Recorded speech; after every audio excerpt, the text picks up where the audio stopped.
bukan pengacara siapapun, tapi gue yakin satu hal, ketika seorang mahasiswa muda sebaik Timothy Anugrah Saputra ditemukan meninggal dunia di kampusnya, dan isi grup chat teman-temannya malah menertawakannya, justru kita semua kena tampar keras nih. Ini bukan cuma soal satu orang yang jatuh, ini soal budaya kita yang rusak. Budaya yang meremehkan, mengejek, bahkan setelah kematiannya.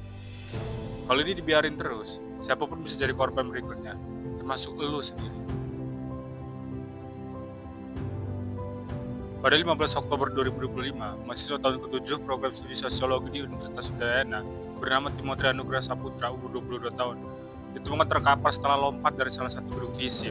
Saksi mengatakan Timothy terlihat panik, melepas sepatu, kemudian terjatuh. Keesokan harinya, screenshot grup WhatsApp beberapa mahasiswa yang tergabung di himpunan atau BEM tersebar, yang memperlihatkan komentar mengejek almarhum. Universitas kemudian menyatakan isi chat tersebut terjadi setelah kematian Timothy dan tidak terkait langsung dengan penyebab lompatnya. Namun publik tetap mempertanyakan, jika lingkungan kampus tidak menyediakan rasa aman dan empati, apakah ini bukan bentuk perundungan yang lebih sistemik? Psikolog menyebut perundungan bukan hanya kekerasan fisik, tapi pengucilan, hinaan, dan pelecehan verbal yang berlangsung terus-menerus. Dalam konteks kampus, muncul pertanyaan besar, apakah mahasiswa yang berada di organisasi seperti BEM yang sering memegang kuasa sosial menyadari tanggung jawab moral mereka? Seorang ahli menyebut bahwa mahasiswa yang terlalu terlibat relasi kuasa rentan menjadi pelaku jika mereka tidak diarahkan dengan benar. Kita harus buka mata, bro. Ini bukan drama mahasiswa biasa, ini alarm bahwa sistem pendampingan mental, etika komunikasi digital, serta budaya kampus kita gagal saat momen kritis. Dan korban pertama dari kegagalan itu adalah manusia yang punya mimpi. Banyak orang masih menyepelekan ejekan, hinaan, dan candaan ke orang lain. Cuma bercanda kok. Tapi psikologi nyebut fenomena ini sebagai microaggression yang bila terus menumpuk, bisa melumpuhkan seseorang secara mental. Korban perundungan bukan selalu orang yang lemah. Justru banyak yang pinter, sensitif, punya idealisme. Apalagi kalau mereka merasa sendirian atau tak punya tempat berbicara.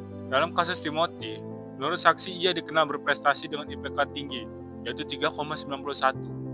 Dan baru memulai skripsi, bukannya mendapat dukungan, malah lingkaran sosialnya dikabarkan melakukan hinaan setelah kematiannya. Itu menunjukkan betapa dalamnya luka sosial yang terjadi. Anak muda yang seharusnya dibina, malah dilecehkan saat titik terendahnya, bro. Teori learn helplessness dari Seligman menunjukkan bahwa jika seorang terus-menerus gagal mengubah situasi negatif di sekitarnya, dia bisa berhenti mencoba sama sekali. Percaya bahwa usahanya sia-sia.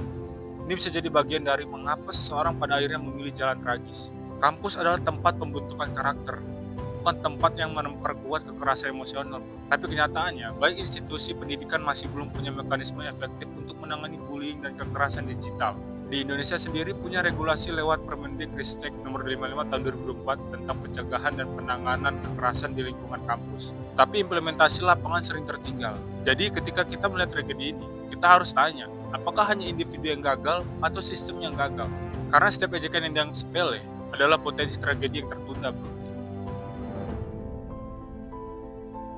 Pertama, kita semua punya tanggung jawab, bukan cuma pihak kampus atau hukum. Setiap mahasiswa, setiap teman, setiap pendengar video ini punya peran, bro. Empati bukan kata besar, tapi tindakan kecil. Menolak ikut ngeledek, mengajak korban berbicara, melaporkan chat toksik. Kedua, edukasi literasi digital dan etika kampus harus jadi prioritas. Komunikasi online kadang terasa aman karena di balik layar, tapi dampak nyatanya, kampus harus memastikan ada kanal aman pelapor bullying, pendampingan psikologis yang konkret, dan sanksi transparan. Yang ketiga, sebagai generasi muda yang hidup di era berita viral, lo harus sadar bahwa satu tap share, satu komentar hina bisa jadi batu terakhir yang menghancurkan seseorang. Kita harus lebih dari penonton. Kita harus jadi agen perubahan. Gue privat dengan diri gue sendiri. Ketika gue dulu merasa rendah karena diejek, gue mulai nyari nilai diri gue sendiri. Bukan dari penerimaan orang lain, tapi dari kontribusi gue. Dan lo bisa lakukan sekarang juga, mulai dengan satu langkah. Kalau lo lihat chat yang bully, screenshot dan lapor. Kalau lo punya temen yang terlihat sendirian atau down, hadir, bro. Kalau kampus lo belum punya saluran aman laporan, usulkan. Karena satu korban seperti Timothy adalah panggilan bangun kita semua. Untuk jadi manusia yang tidak cuma pintar, tapi juga berhati besar, bro.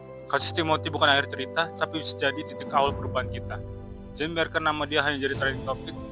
Jadikan ia pengingat bahwa perundungan, ejekan, dan pengucilan itu bisa membunuh, bro. Tulis di kolom komentar, apa satu hal yang hari ini lo bisa lakukan supaya kampus lo lebih aman, bro. Jangan lupa like, share, dan subscribe, biar kita jadi generasi yang bukan cuma menonton tragedi, tapi yang mencegahnya.